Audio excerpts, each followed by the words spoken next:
కొంతమంది ఏదైనా సాధించాలి, 10 మంది మెచ్చుకునే పని మొదలు పెట్టాలి అనే అనుకోరు. ఇంకొంతమంది ఏదో ఒక పని మొదలుపెట్టి నడిమిట్లను వదిలిపెడతారు.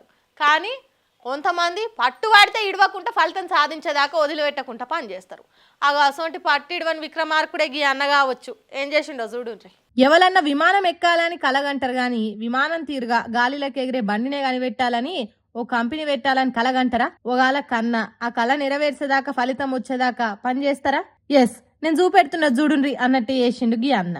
రై రై అనుకుంటా గాలిలకు గద్ద తిరిగే ఇరిపోతున్నాడు. ఏడికంట ఆడికెళ్ళి ఏ దమ్మును వేసుకొని పోయే గాలి మోటార్ను తయారు చేసిండు.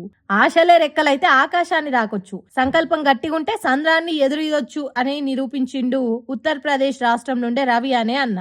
అయితే ఇట్లా తయారు చేసుడు ఒక్కరోజు ఒక్క ఏడాదిలో జరిగిన పని కాదట. ఏండ్లకేండ్లే ఎట్టి పని చేసినట్టు కష్టపడితే తయారైన గాలి మోటార్ అట. ఎన్నిసార్లు ఫెయిల్ అయిందో, ఎన్నిసార్లు మనసు ఇరిగిందో, ఎన్నిసార్లు ఓపికంతా కూడగట్టుకొని పని మొదలు పెట్టిండో ఏమో గాని ఉత్తరాఖండ్ రాష్ట్రంలో అల్మోరాలో ఇట్లా గాలిలకు ఎగిరే కారును నడిపిండు. ఇది పెట్రోలు డీజిల్ కాకుండా కరెంటు ఛార్జింగ్ తోనే నడుస్తుందట.